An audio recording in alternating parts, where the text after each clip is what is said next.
ponte. Vamos reiniciar hoje as sessões do grupo de leitura. Já vamos na 11ª sessão.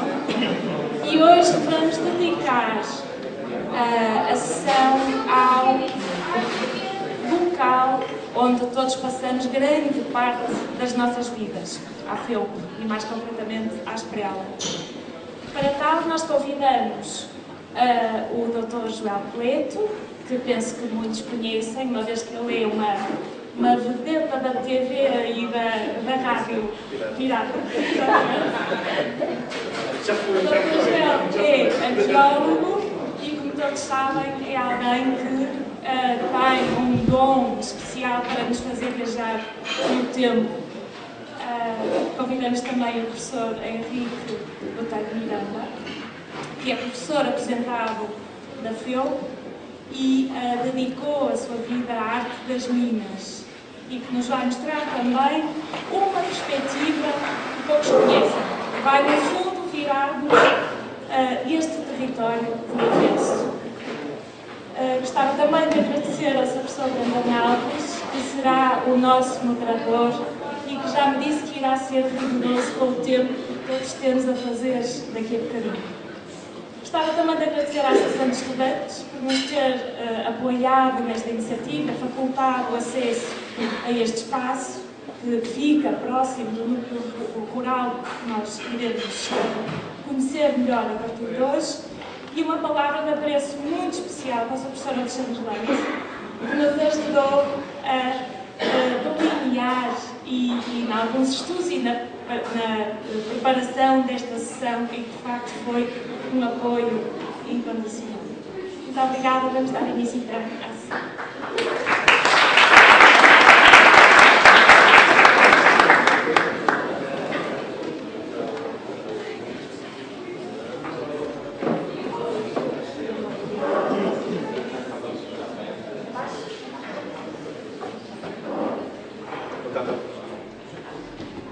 Boa tarde a todos. Começo por agradecer o convite que foi dirigido pela Faculdade de Engenharia da sua biblioteca para este encontro tão pouco usual. De facto, foi uma das coisas que me imediato me cativou.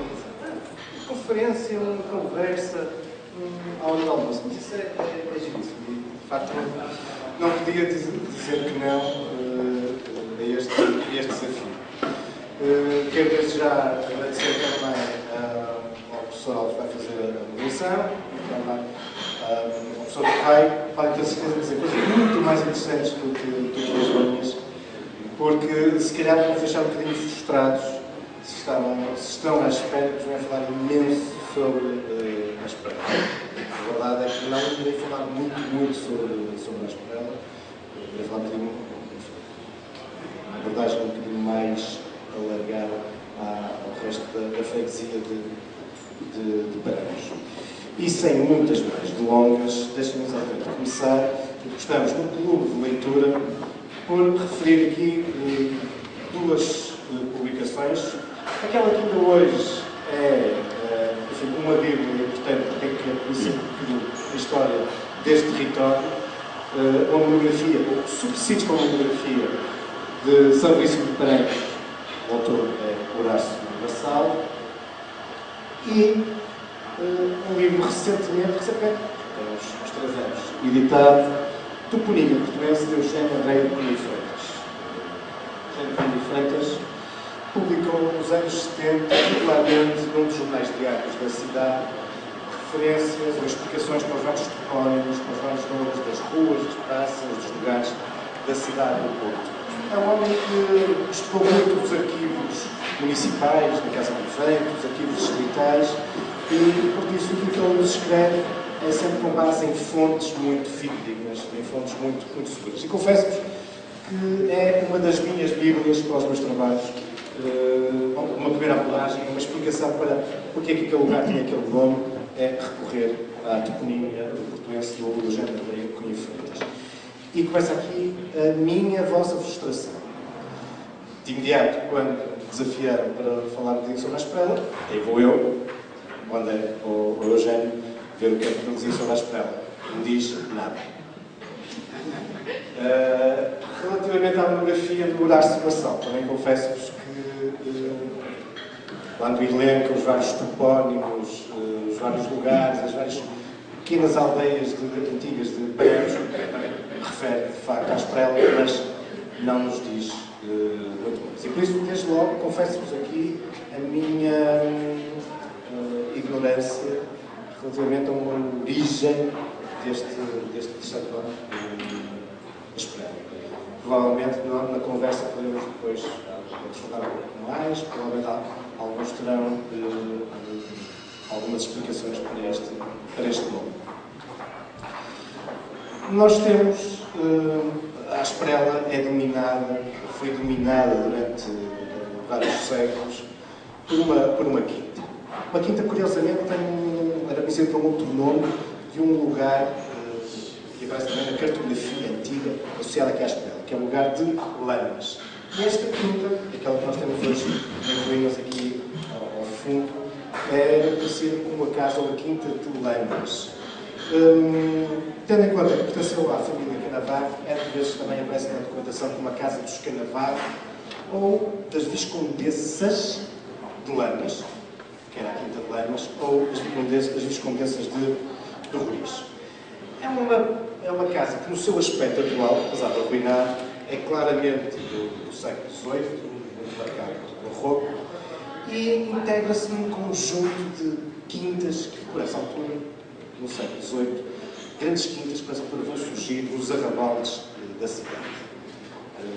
Poderíamos falar aqui de tantas, que também relativamente perto, de Guimarães, por exemplo, a Quinta do Covelo, ou depois a seguir a Quinta da Palada, a Quinta de Monjoia, Casa de Ramal, enfim, uma série de grandes propriedades que, atenção, são, grande número delas são anteriores, obviamente, ao século XVIII, mas que no século XVIII têm uma característica. É que de grandes propriedades rurais, da posse, em alguns casos, de senhores imobiliários, vão se tornar, nessa época, em residências de veraneio de férias. Uma série de novos que aproveitam essas propriedades que já tinham, ou então que vão adquirir os arrabaldes da cidade e vão desenvolver essas grandes quintas de lazer. Quintas que, por isso, para lá do seu aspecto cerimonial, vão manter na mesma todas as estruturas necessárias para a prática agrícola que vinha dominar a atividade nesses terrenos e que vão, obviamente, perdurar.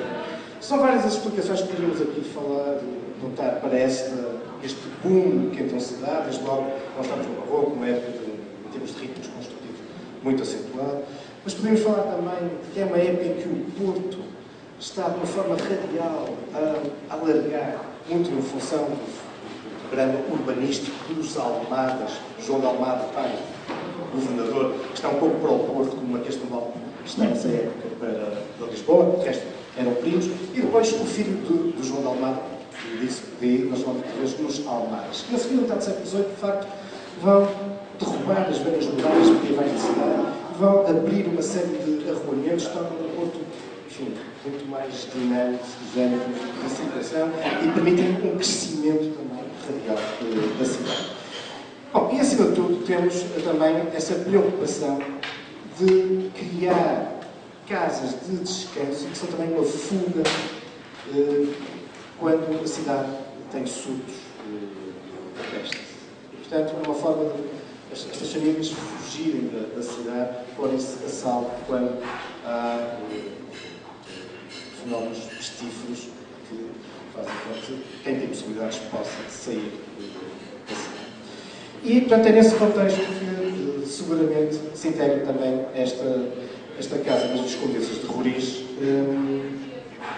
vão manter, portanto, as características também rurais da propriedade. E por isso, falar da casa senhorial, do seu terreiro, com dois lances de escadas bastante ligados, ainda com azulejos muito típicos do século XVIII, para lá do portal encimado, do brasão, com as armas da família. Para lá disso tudo, a casa irá manter, e mantém ainda hoje nas ruínas, muitas estruturas habituais nas casas rurais. Os espaços para as adegas, para os animais, enfim, uma série de outras características. E é, portanto, através deste portão que vos convido a entrarmos no que é, então, no que foi este lugar de Lamas e de Esprela e, em termos gerais, esta zona de Paranhos. Hoje, quando olhamos para o mapa, Paranhos é, obviamente, uma área bastante urbanizada, faz parte da cidade de Porto, da malha urbana da cidade. Eu gostaria de recordar que Paranhos entra para o Porto, passa a integrar a cidade de Porto em 1837. Estamos exatamente a comemorar, por esta altura, posso dizer a data exatamente, foi 27 de setembro de 1837. Ou seja, há 175 anos e um mês que Paranhos passou a integrar a cidade. Na sequência das profundas reformas administrativas, na sequência da vitória do regime liberal no nosso país, a cidade de Porto vai alargar os seus domínios e integra a freguesia de Paranhos, que durante algum tempo é a freguesia mais a norte da cidade. A cidade, enfim, a verdade é que durante décadas e décadas continuará a ser, apesar de fazer parte da cidade, continuará a ser uma zona profundamente rural.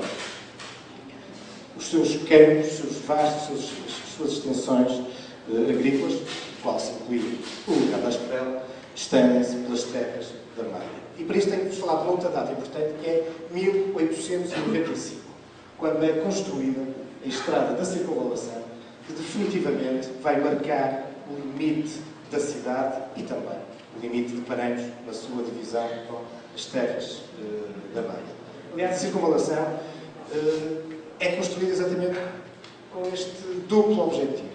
Por um lado, marcar muito bem quais são os limites do Porto, e é nessa altura, 1895, que outras freguesias que até aí não pertenciam ao Porto passam a entrar para o Porto, como é o caso da vizinha freguesia de Ramalde, com muitas características semelhantes à de Paranhos, também uma vasta e agrícola freguesia, Alcoar e Mogi. 1895, juntam-se então a Paranhos. A circunvalação, portanto, vai definir os limites da cidade, a sul e a nascente, e tinha também um aspecto curioso, deixa-me só dizer-vos isto, não perco mais de 30 segundos, era também uma barreira alfandegária. Hoje muita gente desconhece isso, mas quem queria entrar na cidade do Porto tinha, obrigatoriamente, que cruzar a circunvalação. E eu poderá não dizer assim, isto era muito fácil, cruzar facilmente a circunvalação e entrar clandestinamente na cidade, fazer, enfim, alguns produtos sem ter que pagar as portagens ou os impostos municipais que era suposto terem que ser cobrados aos produtos que entravam na cidade. E por isso não é só por si a circunvalação, aqui em frente à Esprela, que vai impedir quem quer que seja de entrar na cidade. Enganem-se. Porque durante muitos anos, até o século XX entrar, a estrada da circunvalação, a estrada interior e exterior da circunvalação, tinha um aspecto muito interessante. É que aquela placa central, que todos nós hoje conhecemos, arborizada, devido à estrada exterior e à estrada interior, não era uma placa arborizada. Era um enorme fosso. E, portanto, não era possível entrar na cidade. Tínhamos ali uma muralha, não ao alto, mas ao baixo. E por isso só se podia entrar na cidade naqueles velhos cruzamentos da circunvalação, onde, se repararem, existe ainda hoje sempre uma pequena casinha que existe em todos esses cruzamentos. Existe aqui na Ariosa, existia no Montes Puros, existe no Viso, existe lá embaixo na Vilarinha, até foi o Teatro da Vilarinha, mas a Junta de Freguesia de Alcoar. Estão a ver? Esse edifício repete-se em todos os velhos cruzamentos da circunvalação e eram os únicos sítios onde se podia entrar na cidade. Depois tudo o resto era um enorme fosso. Bom, mas esta freguesia de Paranhos, incluindo aqui o nosso lugar da Esprela, entra então para o Porto em 1837. Mas a verdade é que se olharmos, por exemplo, para um mapa do Porto de 1900, aqui da Praça da República para norte, já nada interessa, porque são tudo campos. E era o mesmo que se passava aqui, exatamente, em Paranhos.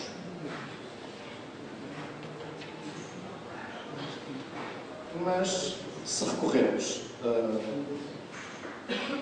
a mapas, enfim, com uma escala que nos permite já aqui abordar Paranhos, vamos ver nos topónimos, no nome dos lugares, vamos ver essa ruralidade. Topónimos que muitos casos se chegaram até os nossos dias e são uma prova, um testemunho dessa ruralidade. Só aqui alguns casos que subsistem nos nossos dias hoje com nomes de ruas, de travessas. Temos aqui à volta a Azenha, Valeiro dos Corrais, Lamas, Salgueiros, Cova do Louro, esse confesso que já desapareceu no século XIX, mas ali muito perto dos Salgueiros, ali à Cova do Louro, a Arroteia, o Tronco, Bolsas, Cortes, Ribeiro, enfim, tudo nomes que nos remetem para esse mundo rural e não só agrícola, mas também, que era fundamental para estas comunidades, não só o agro, não só as terras que são cultivadas, mas também o solto, também os bosques, as matas, onde se ia buscar o mato para a cama do gado, onde se fazia alguma caça, enfim, uma série. O solto, os bosques eram essenciais para a economia rural. Em 1875, Pinho Leal, já que estamos a falar de livros, num famoso livro, que é o Portugal Antigo e Moderno, descreve-nos Paranhos como um arrabalde do Porto, situado em alta posição, com extensas vistas. Enfim, remete-nos aqui para esta zona planáltica e relativamente plana, que permitia avistar grande superfície de terrenos. Curiosamente, este mundo rural, este mundo ligado também ao pastoreio, e aqui criava-se bom gado, vaca, temos também referências a isso, deixa de ser interessante que a lenda, e não passa de lenda, a lenda que explica a origem de Paranhos, remete-nos para uma historinha, que conto-vos em 15 segundos, que diz que esta era em épocas muito antigas já uma zona de pastoreio, zona planáltica, bons pastos, e por isso era muito correto vir para aqui os pastores, que construíam os seus abrigos, que nós hoje conhecemos, e com exemplos dos famosos abrigos dos gregos, que construíam umas cabanas, uns abrigos, mas que aquilo era terrível para se viver, não é? Aquilo era mesmo só para anhos. Daí a explicação popular da designação de Paranhos. Abrigos, construçõezinhas para anhos. Também é verdade que não há uma explicação muito concreta para a origem do topónimo de Paranhos, mas depois podemos, se calhar, eventualmente, se houver tempo, depois falar sobre outras teorias. Um mundo rural que era caracterizado nestas terras, temos isso em várias documentação. Há, por exemplo, um documento muito famoso aos historiadores, que são as Memórias Paroquiais de 1758. Seguramente já tiveram a falar com historiadores, vocês já ouviram ler alguma coisa sobre historiadores, mas o ano de 1758 é sempre uma referência. Porquê? Porque é um documento que existe para grande parte das freguesias deste país, que é um inquérito que então é enviado a todos os parques do país, onde se faz uma série de perguntas. O que é que se lá produz? A quem apetecem as terras? Que monumentos antigos é que existem? Que rios é que lá existem? Que montanhas é que lá existem? É um inquérito fabuloso que é feito em 1758 a todos os parques. E por isso, muitas vezes vão ouvir os historiadores dizer em 1758 sabemos que existem as tais memórias. Já agora, deixem-vos dizer, fala-se de tudo sobre esse inquérito, menos há a pergunta que é talvez a mais importante da época. É que 1 de novembro de 1755 temos o famoso terremoto de Lisboa. Ao fim de alguns dias começam a chegar notícias de que a corte também no Algarve também tinha ficado bastante escuro. Mas depois as semanas e os meses vão passando e começa-se a perceber que afinal houve impactos do terremoto por todo o país. E é então que é feito esse inquérito para saber, era a primeira pergunta, quais as consequências do terremoto na freguesia. Já agora, pergunta-se pergunta-se mais algumas coisas. E hoje, essas mais algumas coisas são muito mais importantes do que propriamente quais as consequências do terremoto nessa paróquia. Bom, só vamos dizer que em 1758 sabemos que Paranhos é de facto uma terra com uma imensa produção de milho, de trigo e centeio, Há também referências a verdes, a hortaliças, leite e gado e vinho. Portanto, terras muito verdejantes e muito férteis. Para isso também concorre muito, já iremos falar, os pequenos regados e os grandes mananciais de água que caracterizam Paranhos e um pouco as várias regiões de Paranhos, incluindo aqui a Asperela, que é o local onde nasce um ribeiro, que faz com que também o Porto faça parte da bacia hidrográfica do Rio Lessa. Mas já lá chegamos. Só para dizer que todo este mundo rural, pequenas aldeias, lugares, um povoamento muito disperso, em volta de pequenas quintas, bom, no século XVIII, uma outra quinta mais senhorial, mas temos um povoamento muito disperso e temos efetivos demográficos muito reduzidos. O que pode ser um bocado estranho quando viemos para a igreja paroquial, que tem, apesar de tudo, uma certa dignidade. Certo? Mas tenho-vos, realmente, realmente vocês passam por aqui quase todos os dias, dizer-vos que uma das torres da igreja, esta que tem o relógio, só foi construída em meados do século XIX. Resulta da oferta de um brasileiro. E as pessoas podem instalar o relógio. E, portanto, a igreja era mais pequenina. Bem mais do que costuma pensar. Porque a outra torre só foi construída em 1946. Portanto, ops! E, enfim, é uma igreja muito mais... tem muito mais a ver com a dimensão do número de habitantes da França. Bom, todo este mundo rural que está muito arraigado na comunidade, ainda hoje existe uma série de associações que mantêm vivas algumas das tradições de Paranhos. Tradições folclóricas, aqui dançava-se a chuva, o baião, a caninha verde e obviamente, os vilas.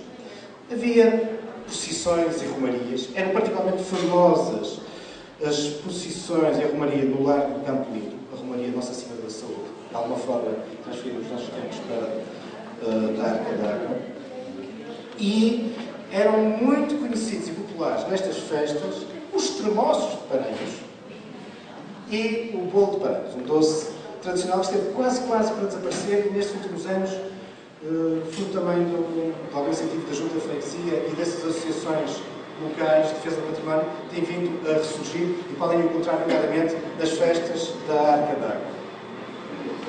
Eram também famosas as rusgas, havia várias festas de São João em Paranhos, mas as rusgas que saíam de Paranhos em direção ao Porto, Paranhos não fizesse parte do Porto, mas eram uma das mais populares. E eram também, nos nossos registros, aparece-nos também como uma grande referência a matança do porco, mais ou menos para esta altura, dezembro, janeiro, as matanças do porco em Paranhos dão sempre origem a grandes sarrabulhadas. Sarrabulhadas? Sarrabulhadas. Bom, dizia-vos que a zona de Paranhos é caracterizada, e explica muito a sua fertilidade, pelas linhas de água, pelas fontes dos mananciais.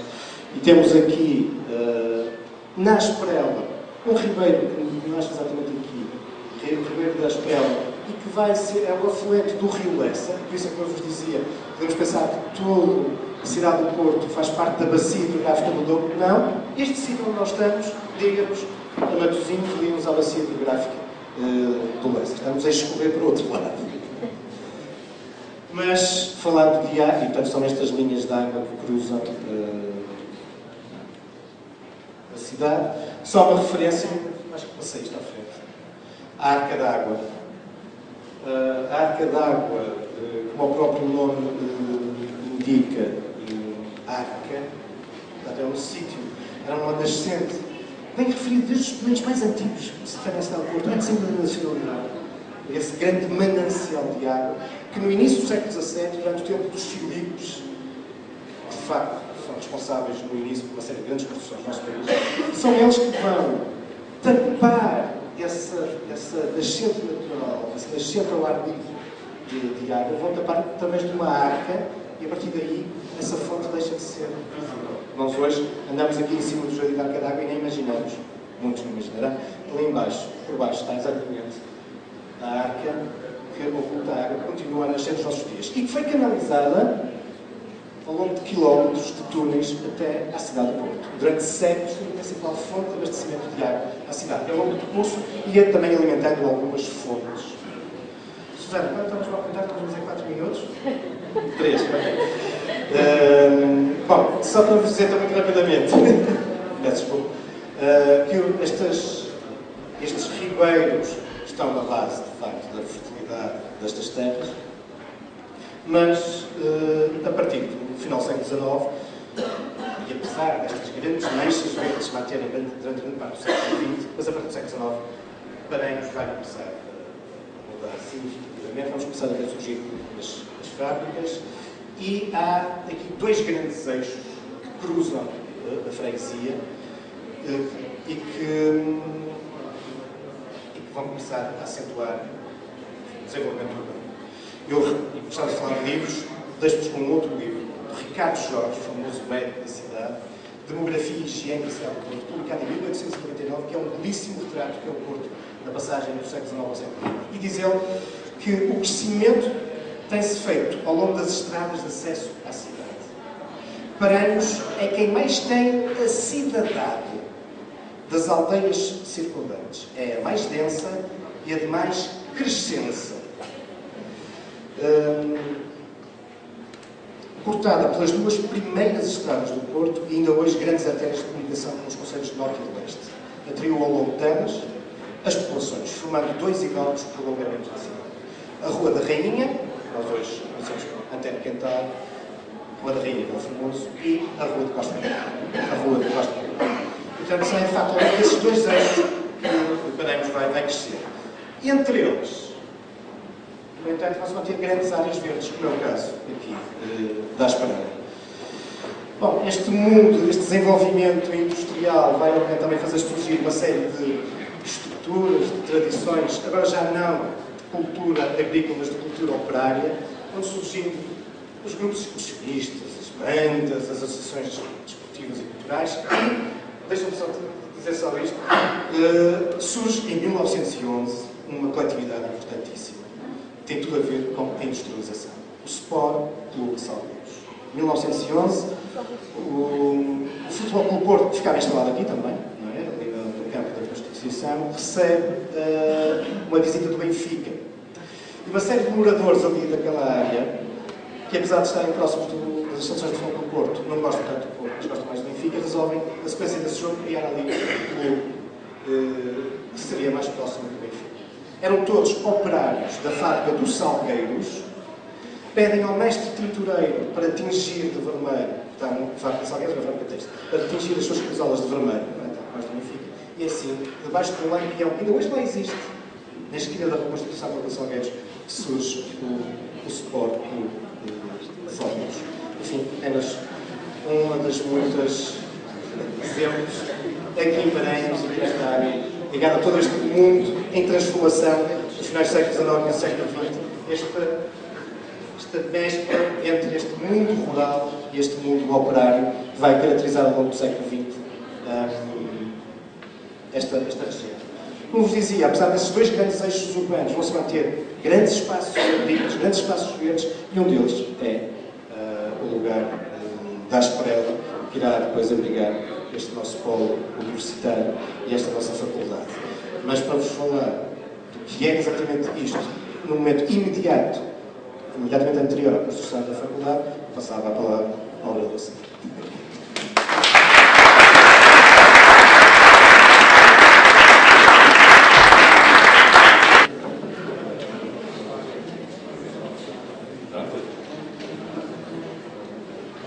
Vou tentar, em palavras necessariamente breves, explicar porque é que, quando se pensou em construir todo este conjunto da nossa faculdade, o Departamento de Minas acaba por aparecer tão envolvido.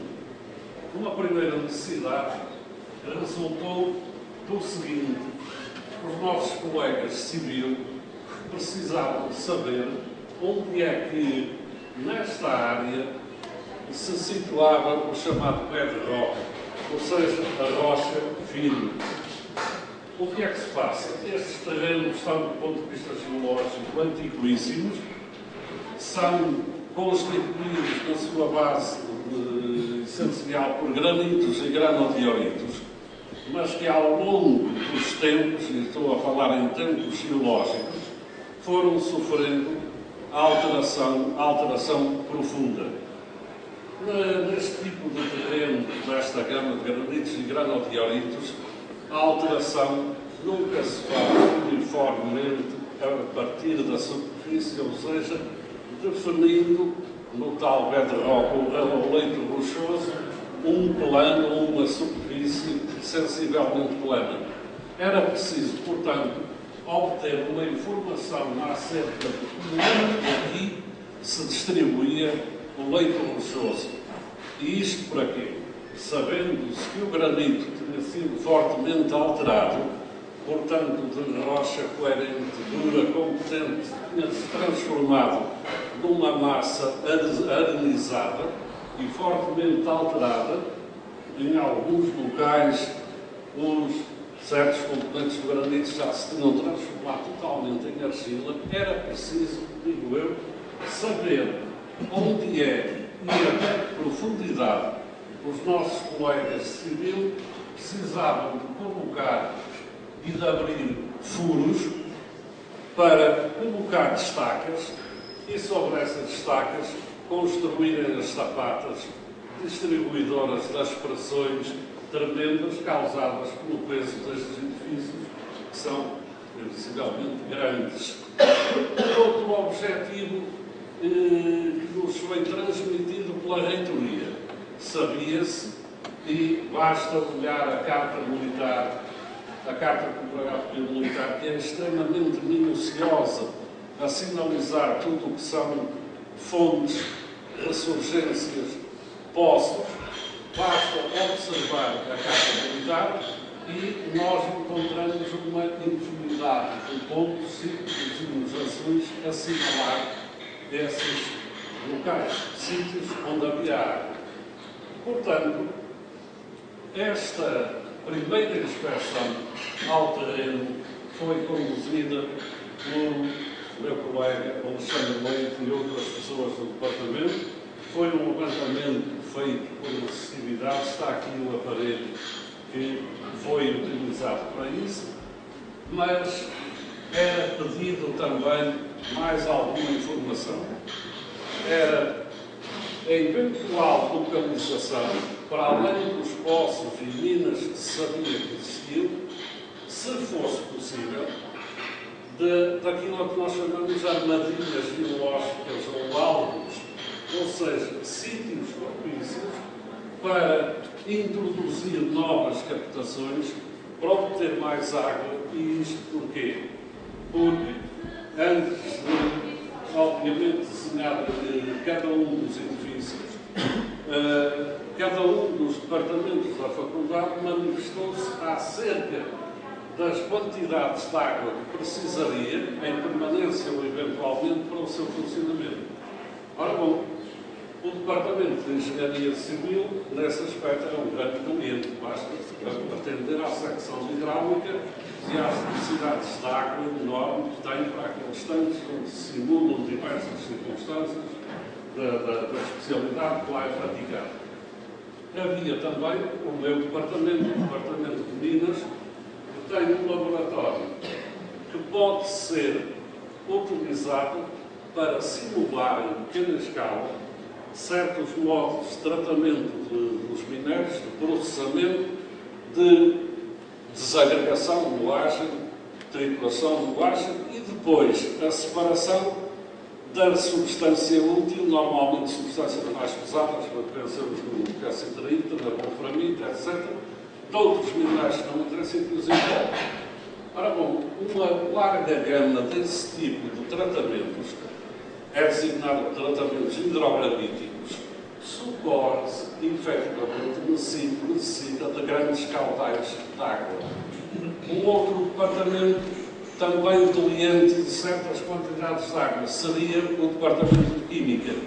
Então, a reitoria pedia que nós localizássemos eventuais armadilhas geológicas ou alvos onde pudéssemos ir buscar água seria armazenada num local a escolher, acabou por ser aquela extremidade das nossas instalações, mas, ao mesmo tempo, enquanto as captações que sabia que já existiam, se elas merecessem manutenção e eventualmente reparação, conviria também inspecioná-las, dizer do seu valor, se valeria a pena ou não mantê-las para os recursos hídricos que aqui se acumulavam serem também canalizados para ali e então aqui, a partir deste ponto e dos tanques que lá estão, seria feita a distribuição destes caudais excepcionais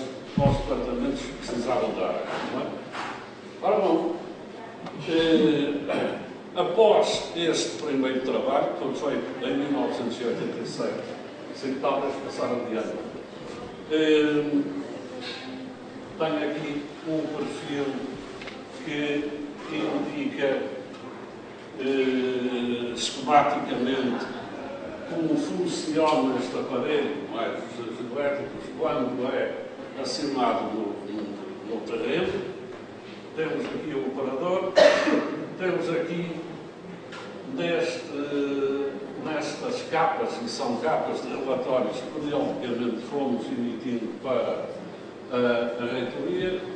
Temos aqui, chamando só a atenção para isto, dois exemplos do que se encontra aqui por baixo. Aqui, uma galeria, que terá sensivelmente a mesma altura, mas, como vê, não encontram aqui quaisquer elementos de suporte da galeria. O que é que isso significa? Que o terreno, como nos disse, amenizado, perdeu competência, conservava ainda assim a competência necessária para que se pudesse aguentar em autossustimento, como nós dizemos, sem qualquer revestimento.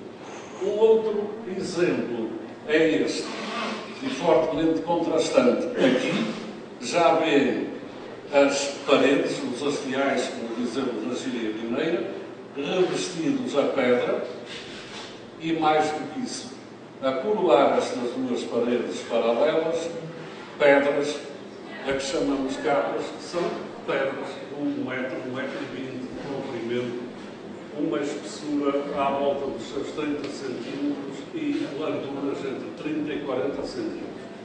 Peço-vos que fixem nestes aspectos, que é para depois, por assim dizer, sentirem melhor aquilo para que nos quero chamar a atenção. O primeiro relatório que descrevia sumariamente esta zona envolvente foi este. Este círculo representa o sítio onde foi implantada a faculdade. Está aqui representado por esta linha um acidente tectónico importante. Trata-se de uma grande falha que corta os terrenos, portanto, numa extensão muito grande, e está também aqui esboçada uma outra falha com um andamento sensivelmente paralelo a este, que foi localizada mais ao norte desta área aqui representada, mas que se supõe, e há duas razões para isso, que ela se prolongará também paralelamente àquela, e aqui nos limites, perto dos limites do terreno, dos terrenos da faculdade. Alexandre, por favor. Ora bom, falei-vos há bocado do problema das estacas. O que aqui está representado é precisamente um conjunto de estacas, portanto, aqui um trato gigante, com um diâmetro de 50, 60 centímetros, abriu previamente um furo. Foram nelas introduzidas armaduras, vêem-se aqui as extremidades dos ferros principais, e depois foi vazado o botão lá para dentro.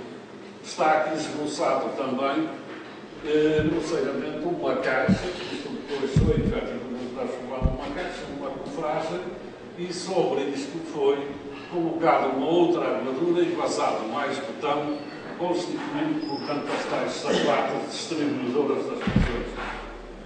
Acho que podemos avançar. Este é o mapa que já figurava na capa do primeiro relatório. Aqui está o grande acidente tectónico, que sabe que existe, e aqui uma outra falha, como aqui está, inferida. Por que é que se diz inferida? É porque nos sítios onde existem raros afloramentos, ou seja, onde não há solo vegetal ou outra natureza a cobrir a rocha, pode detectar-se um andamento deste tipo. Mais adiante, um andamento semelhante. Então, há boas bases para inferir que isto seja um mesmo acidente e que se prolonga no terreno e que só de vez em quando é visível. Temos aqui, dizemos à prova do geocoleta, que a designação de Lamas, a Quinta de Lamas, a falha inferida estará nesta zona.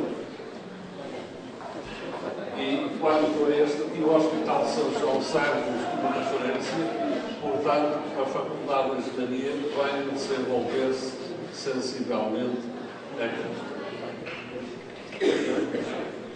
Ora bem, tendo-nos sido pedido um inventário das captações existentes e das suas qualidades, uma das primeiras que nos foi dado de inspecionar, e que é impressionante, é um poço que tem sensivelmente 1 metro por 1,20 m de abertura, que tem à volta de 14 metros de profundidade e que está atualmente debaixo do piso do parque de estacionamento dos estudantes.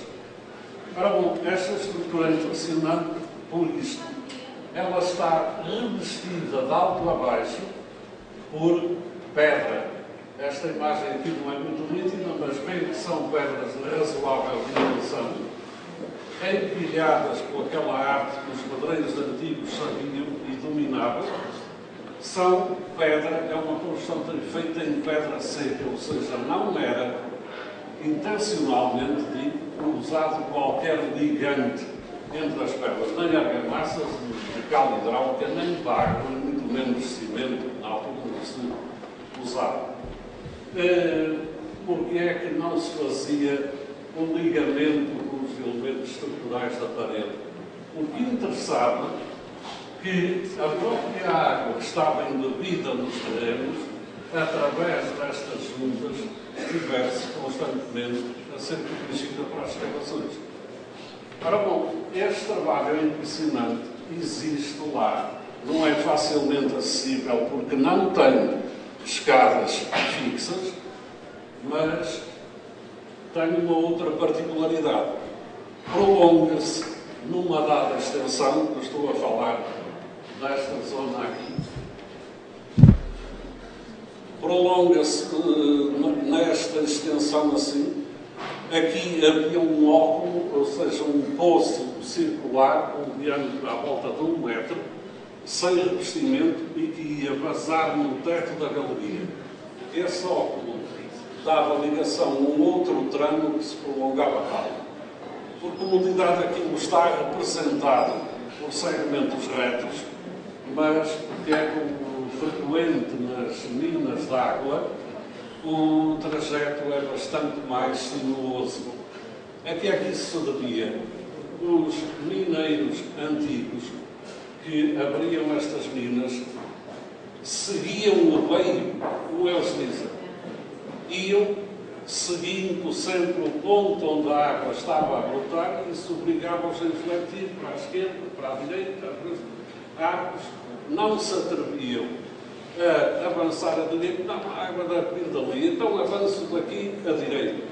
Bom, podiam arriscar-se a fazer um trabalho extremamente penoso e que depois batia num ponto que não debitava água. Então eles seguiam o veio à procura do que se chamava a mãe d'água, onde estaria, digamos, o grande manancial, por assim dizer. Bem aqui, aquilo que nos digo, o segmento reto ali representado, depois de um levantamento feito à bússola, por mim e pelo colega Alexandre, revelou-se ter este andamento. Isto é o óculo. Reparem que isto está feito a uma profundidade de pelo menos 12 metros, porque o poço tem 14 metros até aqui. Chamamos a atenção para isto, no trabalho que isto representou, porque muito provavelmente para abrir um poço com esta profundidade em terrenos incoerentes, muito provavelmente à medida que se aprofundava, o poço foi sendo revestido por quadros de madeira, traves devidamente travadas, e o terreno muito provavelmente sustinto com pranchas de madeira. E isso foi feito até atingir a profundidade desejada.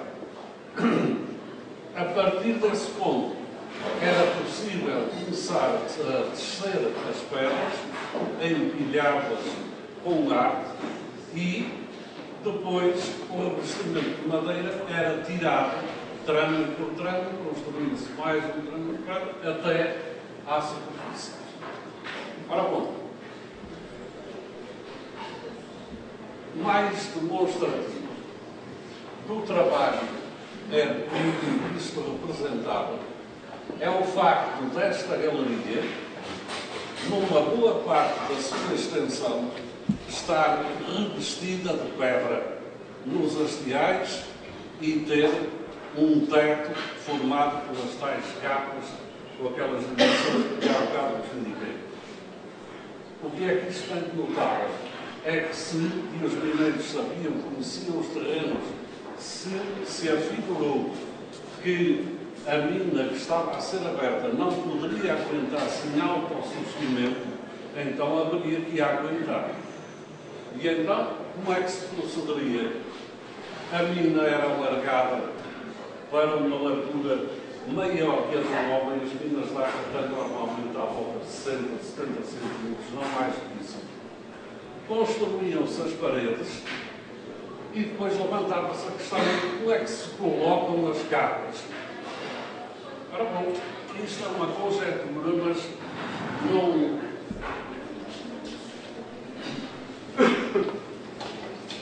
não me repugna nada admitir que, à medida que as paredes dos hastiais progrediam, eles fossem intencionalmente deixados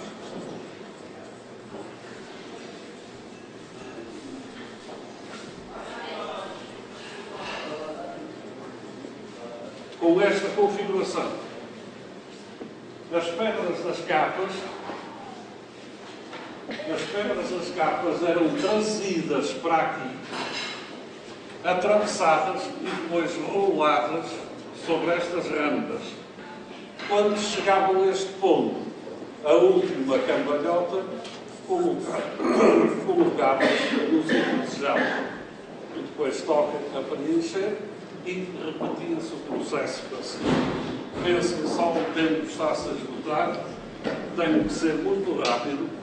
Pensem só numa coisa: o que é trabalhar em fundo de saco, ou seja, num buraco que só tem uma única comunicação com o exterior,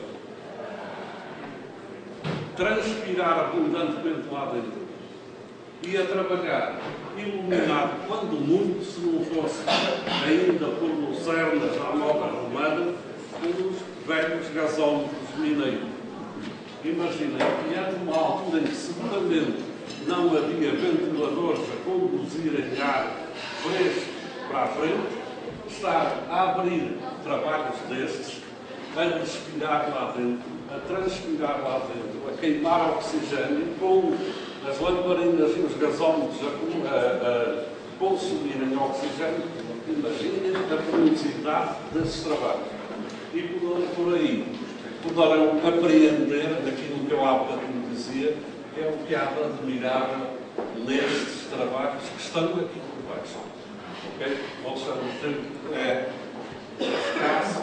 Vamos abordar agora esta questão. À entrada, ali ao lado do edifício da direção, toda a gente viu já um grande tanque que é este, rodeado por esta parede, e naquele canto, o canto superior direito que está de frente, vê-se este sistema de distribuição de água em caleiras de pedra cuidadosamente feitas, mas que apontam para isto. Isto ainda se vê pelo extrator desta parede, vê-se o início de uma mina toda capeada que seguia em direção à Escola Superior de Educação, depois lá dentro e relativamente perto do muro infletia para a direita e tinha um andamento sensivelmente pela zona onde estão agora os institutos. O andamento, segundo nos foi dito, era tal que ultrapassava a autoestrada à procura de quê? De nascentes poderosíssimas que se sabia que existiam nas vizinhanças do Hospital de Semedo. Ora bom, este trabalho, reparem, o Hospital de Semedo está aqui, a faculdade está aqui, isto é mais de 1 quilómetro. Este trabalho aqui tem umas dezenas muito largas de metros de extensão e foi feito a profundidades que andam entre os 12 e os 14 metros. Tem uma coisa notável, dispunha de óculos, comunicações, de onde em onde até à superfície. A construção desses óculos, a mim e aos colegas, suscita-nos algumas perplexidades, porque reparem, como vos disse, o andamento desses trabalhos era sinuoso. Não era possível, só com levantamentos topográficos altamente precisos e depois transferência desses levantamentos para a superfície, só assim era possível, de onde em onde, criar comunicações à mina, começando a abrir um furo, um poço a partir da superfície, só por uma casa que batiam as duas coisas. Então, estes óculos foram, de quase certeza, abertos em sentido ascendente. Imaginem o que seria a penosidade de um trabalho desse, não é?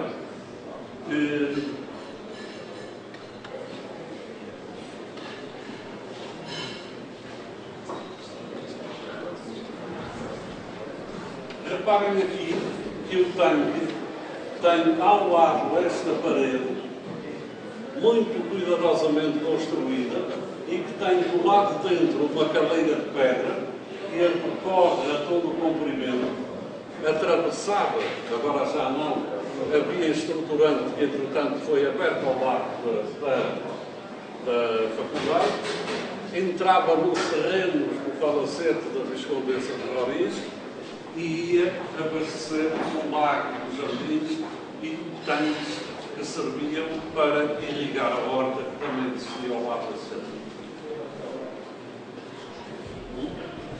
Agora, brevemente, alguns aspectos daquilo que nós encontramos no interior da mina. Aqui vêem uma mina totalmente revestida, aqui estão as tais capas e as pedras substanciais. Veem que são pedras de grande tamanho, não era fácil documentar isto, e de facto são documentáveis, não é? Este é um outro aspecto importante. É uma mina, um troço de mina que está em alto revestimento. A mesma coisa, alto revestimento. Aqui é um ponto de inflexão de uma mina e desculpe, só é água. Era água entancada no lastro da mina. O que se vê aqui, só o anterior. Reparem uma coisa, aqui está a rocha viva, aqui encontra-se parede construída. O que é que isto pode denunciar? Uma mudança brusca da qualidade da rocha que estava a ser escavada. Aqui, se aguentava em autossustivento, aqui revelou-se duvidoso. Então, há cautela e para que o trabalho não desapasse e não atulhasse, terá sido alargado e construído, então, um bom braço hastial e feito de revestimento.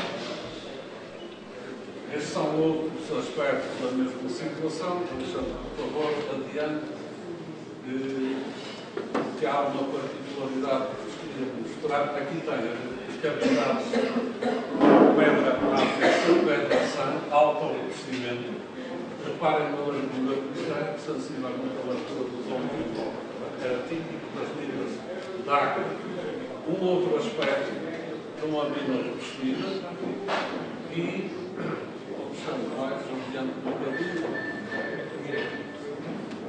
Não está aqui aquela câmara que temos visto que estava aquela espécie de abóbada. Está aqui. Reparem, isto confere-se a uma situação que ocorreu aqui. Neste conjunto havia 3 poços interligados com minas. Uma delas foi objeto de cuidados especiais de suspenimento, vem aquilo que há bocado nos falava, os hasteais, as capas, e depois, para prevenir que ficassem loucos e evitar a convergência dos terrenos, era preenchido todo o espaço também com material gostoso, como aqui mesmo. Preenchendo à volta da relação à capa horizontal. Ora bom, relacionado com isto, houve algumas peripécias curiosas.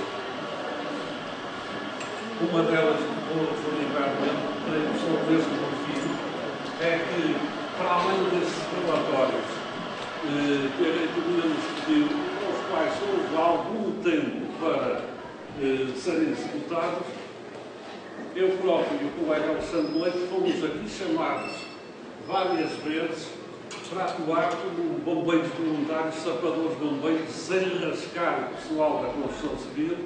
E porquê? Porque, ao serem abertas uma das sapatas e ao ser botonada uma das estacas, o botão entrou, e a estaca nunca mais desceu. Passa-se aqui alguma coisa, vem cá ver. Viemos, efetivamente, havia poços nas proximidades e calcula que provavelmente a estaca vazou no teto da mina. Procedeu-se ao esgoto da mina, do poço e da mina, fomos lá verificar e, efetivamente, a estaca tinha passado e tinha meio teto no hasteal, daí então estar a fugir.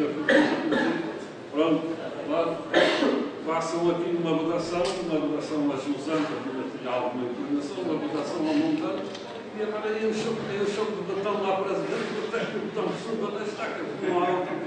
Bom, houve algumas situações cómicas, como esta, e isto derivado de quê?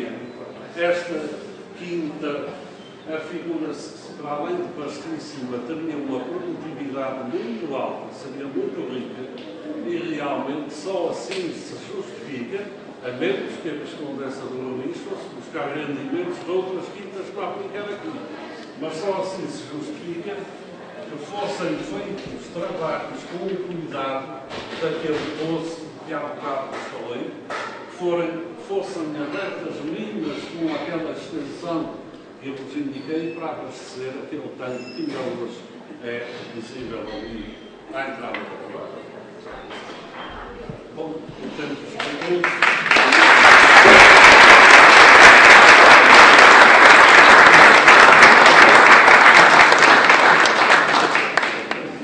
Muito bem.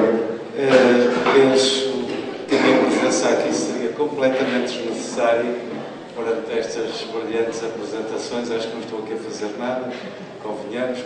São assuntos de uma clareza e de uma sensibilidade imensa, quer pelo mestre Joel Cleto, quer pelo colega professor Henrique Miranda, e como tal, só vou aqui talvez acrescentar, se me permitem, e sem querer obviamente mostrar mais saber do que aquilo que é no fundo o meu desconhecimento muito grande sobre a história destes lugares, mas também porque tive curiosidade em ler qualquer coisita, não em livros que estão já bem apresentados aqui pelo mestre Cleto, mas sobretudo por aquilo que pesquisei na net, vou apresentar que é mais cómodo.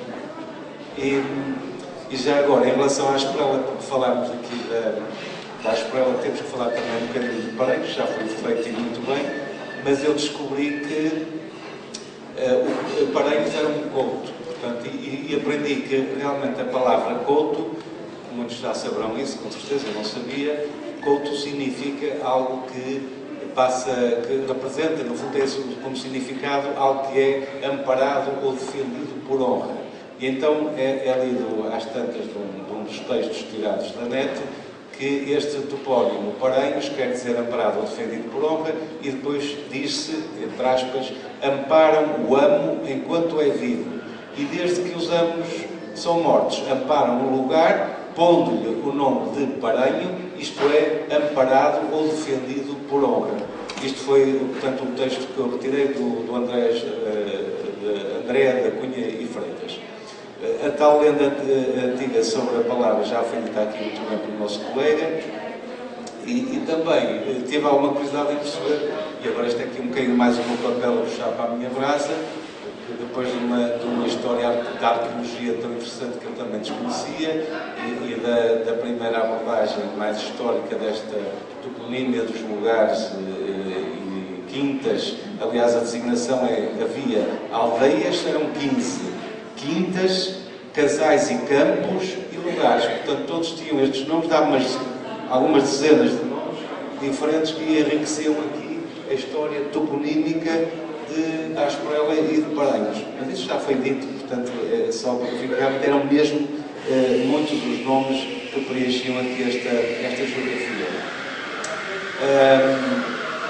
Para quem está menos por dentro da escala métrica visual, quando aqui o professor Henrique Miranda falava dos 12 a 15 metros, é impressionante pensar como é que realmente nessa altura, sem máquinas, isso se fazia, porque 12 metros são sensivelmente 4 pisos para baixo de terra. 4 pisos, 4 andares. Portanto, é realmente muita coisa. Se nós tivermos que subir 4 pisos de escada acima, já podemos imaginar o que é trabalhar de baixo para cima, como foi dito, para fazer os tais óculos que supostamente poderiam ser feitos nesse sentido. Mas eu não quero aqui estender muito, até porque o tempo também é curto, mas seguramente, por isso é que não estou aqui a fazer nada, mas seguramente que tenho muitas questões para colocar aqui aos nossos ilustres oradores. Eu também terei uma ou duas, mas não quero tomar a palavra agora. Portanto, abria-se aqui um pequeno debate, porque são sempre, enfim, temas que despoletam muita curiosidade, não é? Perceber melhor o que se vai passar aqui no nosso ambiente cotidiano. Portanto, está aberto. Se queiram colocar questões, façam favor. Ok. Eu queria colocar uma questão ao professor Henrique Miranda, relativamente a, são de facto impressionantes estas estruturas. Ficaram, na sequência da intervenção, ficaram condenadas ou é possível voltar lá? Aquela estrutura que referi do poço que existe por baixo do parque de estacionamento dos alunos é acessível. Tem uma tampa, portanto, poder chegar lá e, no entanto, para descer e muito mais para observar os trabalhos, seria necessário lançar escadas fixas ao longo de um dos hasteais e, obviamente, esgotar o poço e a galeria, que era onde a água se armazenava. Seria interessante, por exemplo, aqui na galeria que fazia a adoção de água para o tanque maior, essa já só se vê em poucadura. O resto foi necessariamente destruído quando houve a movimentação de terras para fazer Os óculos que o professor referia. Os óculos conhecem-se a localização. Curiosamente, do outro lado da autoestrada ainda permanecia até há pouco tempo um desses óculos tapado com uma laje de cimento. Segundo nos disseram, aquilo apresentava um óculo de uma mina que iria muito mais para diante na direção do Hospital de Rodrigues Schmidt, à procura das tais mães de água abundantes que trariam a água. Esse Hospital de Schmidt qual é que é? O Antônio Freire? É a atual Luzia.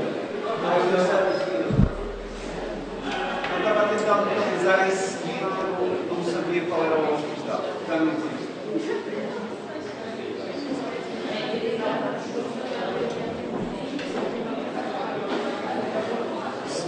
enquanto não vai haver perguntas, eu vou só, aproveitando aqui a referência do professor Fernando Alves, ele, como dizíamos, quando falava das origens toponímicas, contei a da lendária, mas que de facto havia outras, e esta é muito interessante, esta dos honras, dos Paranhos.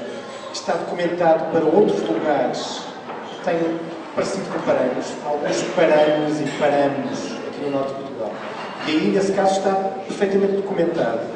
Aqui, no caso de Paranhos, poderá ser um desses casos. No fundo, o que nós estamos a falar é de um nobre que deixa o seu filho para ser criado por uns caseiros, e que depois, estou a simplificar o processo, mas e que depois são de alguma forma pagos por isso, ou reconhecidos por isso, o Senhor dá-lhes o pago dessas terras. Aliás, curiosamente, a praça do Marquês de Pombal chamava-se antes Largo da Aguardente.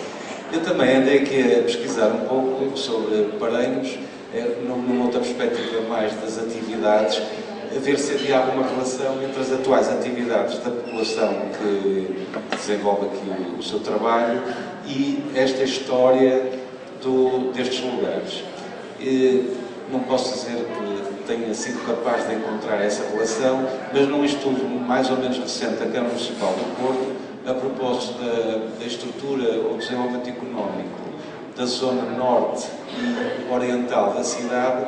Na zona norte cá aparece todo este ambiente da Esprela com um bom interesse económico para a cidade, e verifiquei que, para o caso de Paranhos, a maior parte, a distribuição das pessoas ao serviço por grupos de atividades, essencialmente tem maior expressão no comércio, na parte dos serviços sociais e pessoais, mas também em alguma indústria. E isso provavelmente tem que ver com aquilo que já foi dito, porque Paranhos também se desenvolveu esta zona toda com alguma pequena indústria chamada indústria leve, que daquela não, portanto, que até pode ser mais ou menos por bem inserida no meio urbano.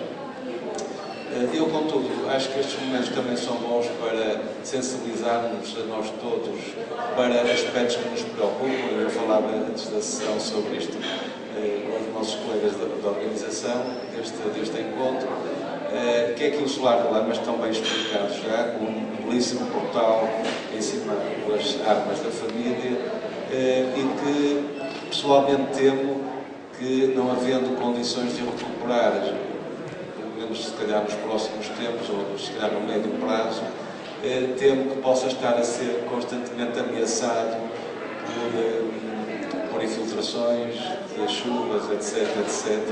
Eu próprio não o conheço no interior, haveremos de o visitar, quem sabe se pode dar origem um dia a um encontro destes sobre sócio do Solar de Lamas, mas acho que todos nós aqui, muitos dos presentes, são pessoas ligadas aqui ao polo da Esprela, que é a estrutura do ensino. Deveríamos começar a pressionar, no bom sentido do termo, naturalmente, a pressionar um bocadinho a reitoria para que ações tão simples como, por exemplo, rever o telhado, substituir telhas partidas, limpar ervas daninhas que podem nascer nos interstícios das telhas, entupimentos de caleiras, etc., que podem estar a pôr em perigo um solar riquíssimo, como já foi dito e bem. Eu penso que não é só o solar em si que nos interessa, porque tudo o resto já foi por demais explicado, mas basta olharmos aqui uns bocadinhos à volta e vermos que há aqui um núcleo rural riquíssimo em termos patrimoniais, os próprios muros, que às vezes são aspectos que, para quem não é da área, nos falha essa importância, a arqueologia e o património muro rural, no caso, que são, muitos deles, belíssimas lições de saber construir. Aliás, esta espécie de manancial, mínima de manancial que foi apresentado por José Henrique Miranda, de facto, sem máquinas, sem escavadoras, mas tinham muita arte de construir com o conhecimento mais empírico. Porém, também com o conhecimento mais empírico, encontramos aqui no Porto muros belíssimamente construídos, por exemplo, na rua de Entre Quintas, junto à Casa Tate, com uma arte de construir um muro de suporte de terreno extraordinária, que ainda hoje, ao fim de 100 anos, 150, em alguns casos 200, se mantêm perfeitamente íntegros na sua consolidação. Por isso, não é só o património e a beleza até destes elementos, mas também todo o didatismo, todo o ensinamento que está por trás, que nós temos que defender muito, e aqui acho que ela é rica nisso. Portanto, há que pôr mãos à obra e o colega Alexandre. Gostava só de fazer dar uma nota. Quando andámos aqui em 87 a fazer um levantamento geofísico dos terrenos, precisamente neste sítio onde estamos, ou há alguns aqui, e eu cheguei a ver uma nora a funcionar com alcatruzes e com um animal a rodar. Aqui neste local. Fazia parte deste, não era do palacete, mas deste aglomerado aqui ao lado, e provavelmente seria neste espaço que aqui está. Ela vem esse ponto bem assinalado na carta fotográfica 25.000. Já agora também, só em termos de história, o Sr. Professor disse muito bem que isto era uma zona de plantação de milho. Quando andámos a fazer os levantamentos com estes aparelhos, tínhamos que esticar cabos elétricos para ligar aos elétricos que produziam corrente no terreno. Aproveitávamos o alinhamento do milho que aqui existia para podermos fazer estes perfis, porque de facto era abundante a quantidade de milho que aqui era cultivado. E não só o milho, mas também animais que andavam por aqui. Nós fazemos uma fita bélica para, se houvesse a oportunidade, eu vou fazê-lo, de contar um episódio que foi extremamente interessante. Nós, para alinharmos estes perfis, tínhamos que fazer medições com fitas métricas estendidas ao longo dos milheirais, e depois, com o aparelho, íamos fazendo sucessivas medidas em diversos pontos. A certa altura, a fita métrica começou a desaparecer, fugir, e nós fomos à outra ponta, do outro lado do milheiral, ver se passava, e era uma vaca que estava a comer a fita métrica. Tivemos que retirar os metros de fita, a comer a fita métrica, só para que era totalmente rural, isso acontecia. Eu tinha duas perguntas relacionadas com água.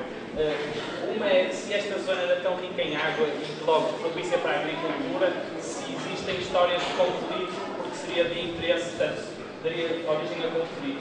A outra, levando um bocadinho mais para lá, Parca d'Água, parece-me também, digamos, problemático a cidade do Porto vir buscar água a outra bacia hidrográfica. Isso, existe alguma coisa relacionada com isso?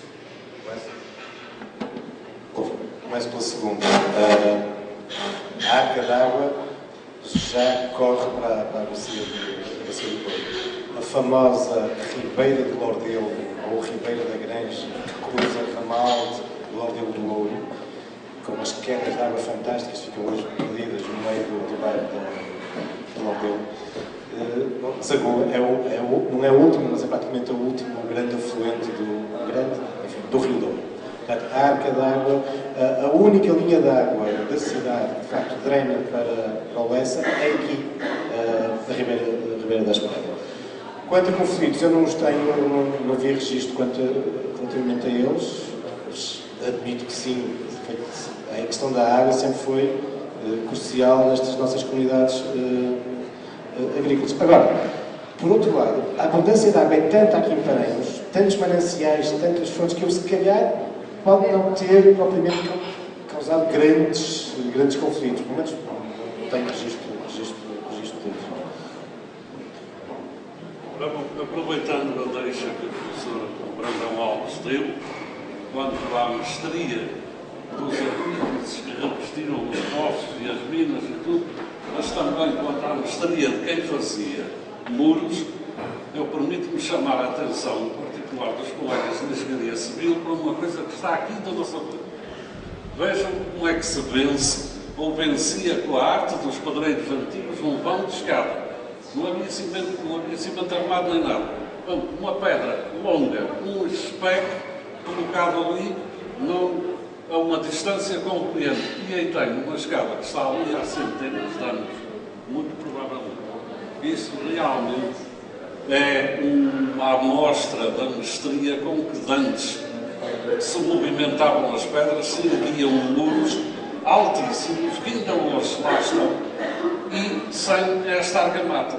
Hoje este muro foi argamassado, tem as juntas mortas com argamassa, mas primitivamente não era pedra simplesmente pousada, mas com uma arte de travamento e de apoio tão apurada que a parede está ali há dezenas e dezenas de anos. Não caía, mesmo que tirassem a argamassa, não caía de certeza. nem aquela escada ia desabar assim.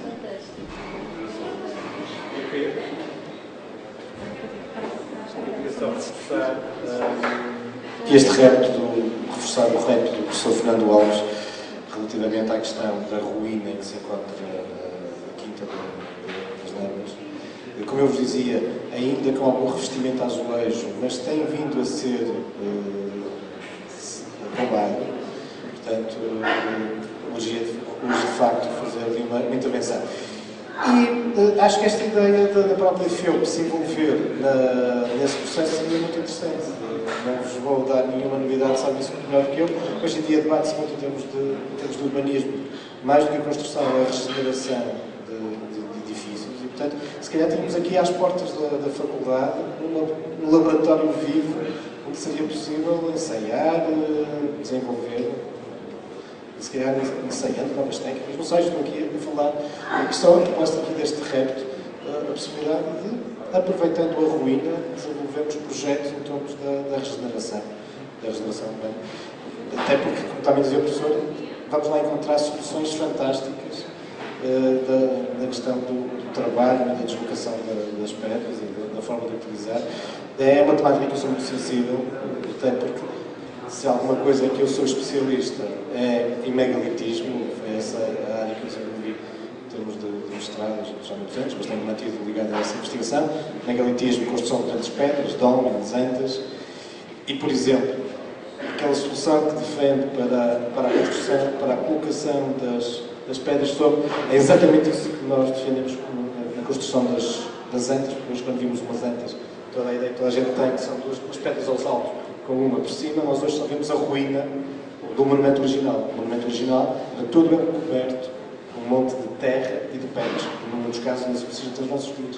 E por isso, a colocação da tampa, que tantas vezes coloca, são os óbvios, claro, nas tampas nas antas, muito facilmente, depois do poço construído, os esteios todos verticais, depois de todo ele envolvido com um monte de terra e pedras, depois deslocava-se, exatamente como a professora defendia, deslocava-se sobre o monte, claro, não era fácil, mas deslocava-se, arrastava-se a tampa até pousar sobre o resto da estrutura. Muito provavelmente preenchendo o espaço com terras para evitar que o entarrafamento das lajes tombassem. E no fim, uma vez colocada a capa, o chapéu da anta, ficava-se a terra, ficava a câmara feita. Não, ficava mesmo a terra. Ficava mesmo, originalmente, exatamente. Aquela ideia que nós hoje temos da anta com umas pedras ao lado é a ideia resultante de milénios de ilusão. Originalmente, a única coisa que se queria era mesmo só a terra, o monte de terra na ciência. Muito obrigado. Há uma questão que ainda quero colocar antes de fecharmos a sessão.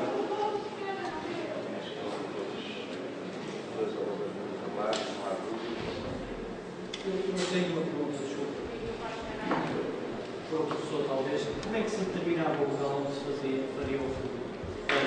Não, fosse. Quando era mais jovem, vi algumas pessoas e vim fazer alguns poços de níveis. Não é que a água era detectada para ser detectada muito provavelmente a parte destes terrenos não são planos. Eles têm uma leve inclinação para uma linha d'água que, aliás, convergia para a extremidade do terreno da Faculdade de Engenharia, onde intercepta a estruturante com a revista plástica. Portanto, mercê dessas inclinações, talvez a ideia de meter ali um poço tivesse surgido porque abaixo a água estava a aparecer de uma cota mais baixa. Então, quando interceptaram lá em cima, meter um poço e depois procurar e seguir o caminho. Provavelmente fácil. Porque realmente é intrigante como é que se vai com tanta confiança em fazer um trabalho bancário porque é consequência de oportunidade. É porque eu, há alguns indícios, a geologia fornecia de que naquele momento isso seria interceptado bem baixo.